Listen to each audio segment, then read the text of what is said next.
¿Y qué significa el bautismo del Señor? Este no se refiere al bautismo en el río Jordán, puesto que este último era un suceso pasado. No, se refiere al futuro, a su muerte en la cruz. De un bautismo tengo que ser bautizado, dijo el Señor, y como me angustio hasta que se cumpla. Lucas 12:50. Él preveía una liberación de sí mismo. La plenitud de la gloria de Dios estaba atada en su cuerpo encarnado. Qué apretado e incómodo se sentía. Qué bendición sería si se pudiera desatar. La cruz es, por lo tanto, la liberación de la vida así como la expiación por el pecado. Dios libera su vida por medio de la cruz. En cuanto se libere la vida de Dios, se encenderá como se enciende el fuego que es echado en la tierra. Será causa de división y no de paz. Todo lo que el fuego toca se quema. Las familias se dividirán. Habrá conflictos entre los creyentes y los incrédulos. Los que tienen la vida y los que no la tienen lucharán unos contra otros, y los que se queman y los que no se queman se opondrán entre sí. A esto se le llama el bautismo del Señor. Donde hay vida hay contienda, no paz. Los que han recibido este bautismo son separados de los que no lo han recibido. Por lo tanto el Señor parece decir aquí, voy a la cruz a liberar la vida para que la gente luche unos contra otros. ¿Podéis hacer lo mismo? El bautismo mismo es primeramente muerte y luego vida liberada, siendo la consecuencia del bautismo dividir a la gente. Esto es similar a la afirmación de Pablo cuando dice que la muerte actúa en nosotros, y en vosotros la vida 12a. A los Corintios 4:12. En el bautismo el Señor se desprende de su cubierta exterior por la muerte y así libera la vida. Nosotros debemos hacer lo mismo hoy. Tenemos que hacer que se quebrante el hombre exterior para que fluya la vida interior. Cuando a un hombre se le rompe la cubierta exterior, se lo lleva muy cerca de otros y la vida puede manar con facilidad. De otro modo la vida seguirá encerrada, y el espíritu sin poder manifestarse, y así también seguirá obstruido el camino por donde ha de fluir la vida hacia otros. Es cuando el grano de trigo cae en la tierra y se le rompe la cáscara que comienza a brotar la vida. Por eso el Señor dice, todo el que pierda su vida por causa de mí, la hallará. Mateo 16:25.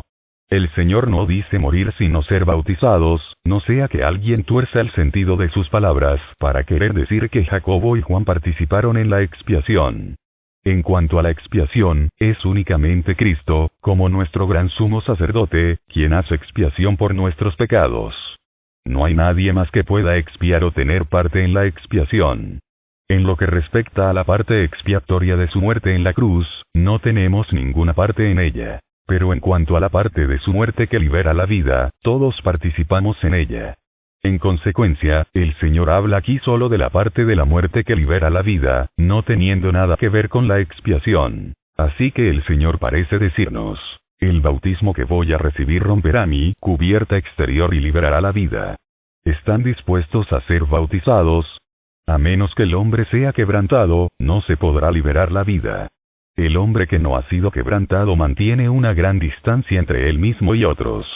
Aunque se sienta muy cerca de la gente, nunca podrá ponerse en contacto con ella, porque su vida interior no puede fluir libremente. En cuanto fluye esta vida, la tierra pierde su paz y comienzan sus conflictos. Muchos se dividen por causa de los que tienen esta vida que fluye. La diferencia entre los que pertenecen al Señor y los que no le pertenecen es grande.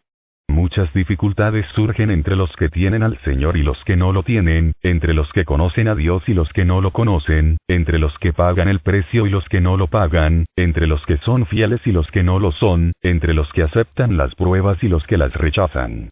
Al parecer, el Señor llevó a Jacobo y a Juan a la siguiente conclusión. Puesto que pedís que os conceda el privilegio de ser diferentes de los demás sentándoos a mi derecha y a mi izquierda, ¿podéis hoy ser distintos del resto de los hijos de Dios? Primero tenéis que beber de mi vaso y ser bautizados con mi bautismo antes de poder sentaros a mi derecha y a mi izquierda en mi gloria. Y presuntuosamente Jacobo y Juan contestaron, podemos.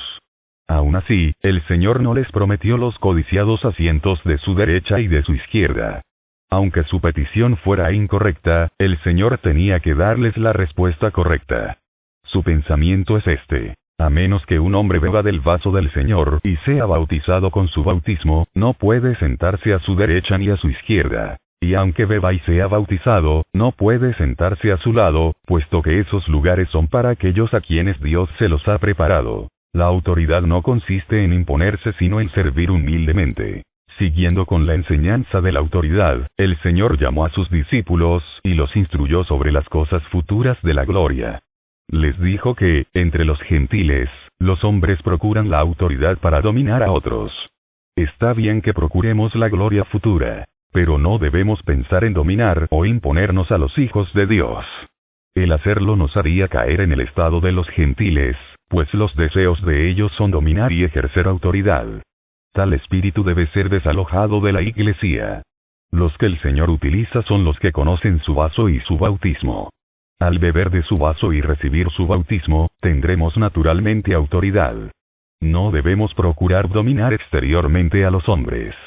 Por lo tanto, debemos echar de nosotros este espíritu de los gentiles. De otro modo seremos incapaces de guiar a otros. No se debería dar autoridad a quienes procuran ejercerla, puesto que Dios nunca les da autoridad a tales personas. Cuanto más domina el espíritu de los gentiles a una persona, tanto menos puede Dios utilizarla. Pero por extraño que parezca, es al que siente su incompetencia que Dios le da autoridad. Esta es la manera de actuar del Señor y esta debiera ser también la nuestra. Y jamás debemos ser como los políticos, que se ocupan del arte político de la diplomacia. A nadie debemos darle un puesto por temor de que si no se lo damos se puede revelar.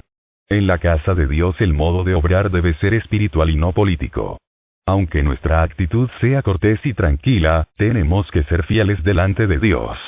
El hombre tiene que postrarse delante de Dios antes de que se lo pueda utilizar. Siempre que se exalta a sí mismo Dios lo rechaza. Qué distinta es la autoridad que hay entre los gentiles, que la que existe en la Iglesia. La primera gobierna por la posición, pero la segunda lo hace por el ministerio de la vida espiritual. Es desastroso que la Iglesia caiga en el estado de los gentiles. La Iglesia debe mantenerse estrictamente separada de ellos. Si alguno de nosotros se considera competente para ser autoridad, es el menos calificado para serlo. Tenemos que mantener esta sensibilidad en nuestro medio. Para ser grande, hay que ser servidor. La autoridad que Dios designa debe tener un fundamento espiritual. Debe beber del vaso, esto es, obedecer en todo sentido la voluntad de Dios. Y debe recibir el bautismo, esto es, aceptar la muerte para liberar la vida. Además, no debe tener la intención de ejercer la autoridad. Al contrario, debe estar preparada para servir de servidor y siervo de todos. En otras palabras, por una parte tiene un fundamento espiritual y por la otra, el espíritu de humildad.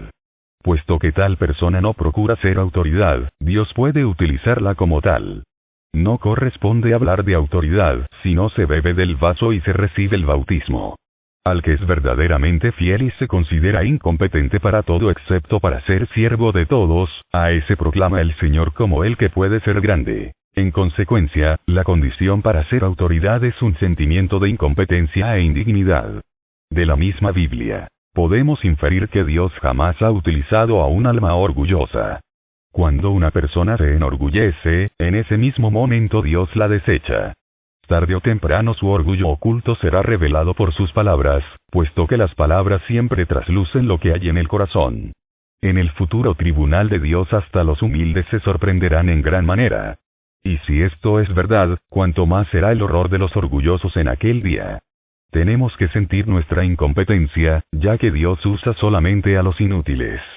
La diplomacia no es lo más importante aquí, más bien lo es el tener un sincero sentimiento de que no somos más que siervos inútiles. Aunque hayamos apacentado el ganado y arado el campo, al volver nuestro Señor todavía nos consideramos siervos inútiles. No nos olvidemos de ponernos en el lugar de un siervo. Dios nunca confía su autoridad a los que se creen justos y competentes. Desechemos el orgullo, aprendamos a ser humildes y corteses y no hablemos nunca por nosotros mismos. Aprendamos a conocernos a nosotros mismos a la luz de Dios. Por último, el Señor dijo, porque el Hijo del Hombre no vino para ser servido, sino para servir, y para dar su vida en rescate por muchos. El Señor no viene para ser autoridad.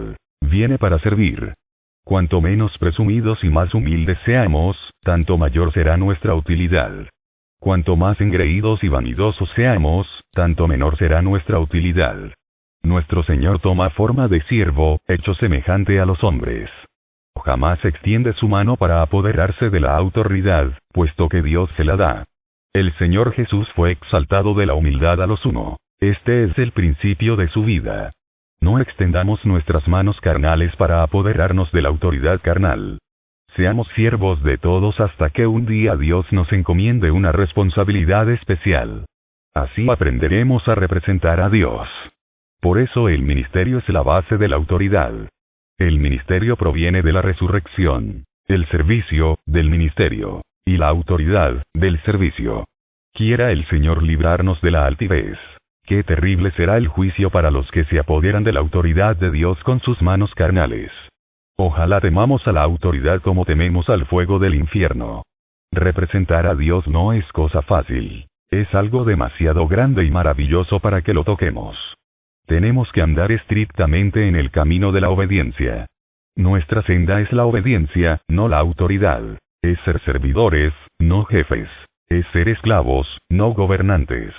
Tanto Moisés como David fueron las más grandes autoridades. Con todo, no fueron personas que procuraron establecer su propia autoridad.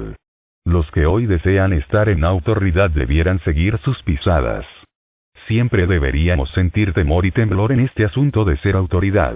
Capítulo 19. Las autoridades delegadas deben santificarse a sí mismas.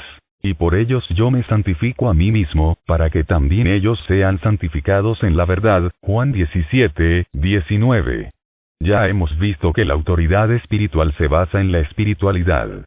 No es algo asignado por los hombres ni simplemente designado por Dios. Tenemos que recordar que por una parte se basa en la espiritualidad y por la otra se basa en la humilde y obediente condición del hombre delante de Dios. Añadiremos un punto más. El que ha de estar en autoridad tiene que santificarse o apartarse de la gente. Aunque nuestro Señor era enviado de Dios y tenía continuamente comunión con Él, todavía afirmaba, por ellos, los discípulos, yo me santifico a mí mismo. ¿Qué significa santificarse el Señor a sí mismo? Santificarse el Señor a sí mismo significa que por sus discípulos el Señor se abstuvo de hacer muchas cosas que le eran perfectamente legítimas, de decir muchas palabras que lícitamente podría haber dicho, de mantener muchas actitudes que justificadamente podría haber tenido, de ponerse muchas clases de ropa que le habrían sido apropiadas, y de tomar muchos alimentos que en su caso habrían sido lo más natural. Siendo el Hijo de Dios que no conoció pecado, su libertad excedía ampliamente a todo lo que tenemos en la tierra. Muchas cosas hay que no podemos hacer porque tenemos defectos en nosotros. Muchas palabras que no podemos decir porque somos inmundos. Pero no había tal dificultad en la vida de nuestro Señor, puesto que Él es santísimo. Necesitamos humillarnos, porque nuestra naturaleza está llena de orgullo. Pero nuestro Señor jamás fue orgulloso, por lo cual no necesitaba humillarse. Además, nosotros necesitamos paciencia, porque por naturaleza somos impacientes. Nuestro Señor, sin embargo, nunca fue impaciente, así que no tenía necesidad de paciencia. De muchas cosas Él no necesitaba abstenerse, puesto que era totalmente exento de pecado. Hasta su ira era sin pecado. No obstante, Él dice, y por ellos yo me santifico a mí mismo. Estaba dispuesto a abstenerse de muchas cosas. Con respecto a la santidad, el Señor no solo tiene en mente su propia santidad sino también la nuestra. Toda santidad que tengamos nos hará santificarnos o apartarnos del mundo. En consecuencia, hay muchas cosas que no podemos hacer. Además de su propia santidad, el Señor añade la nuestra. Por eso se santifica a sí mismo. Por nosotros Él acepta las restricciones que provienen de los hombres. Dado que Él habla y obra según su santidad, mientras que los hombres siempre hablan o juzgan según sus pecados, estaba dispuesto a aceptar restricciones para no ser malinterpretado por los pensamientos pecaminosos de los hombres. Nosotros no hacemos ciertas cosas a causa del pecado, pero el Señor se abstiene debido a la santidad. Nosotros no hacemos ciertas cosas, porque no debemos hacerlas, pero Él no hace lo que podría hacer. Por consideración a la autoridad de Dios, el Señor se abstiene de hacer muchas cosas a fin de manifestar su separación del mundo. Esto es lo que se quiere decir con santificarse el Señor a sí mismo.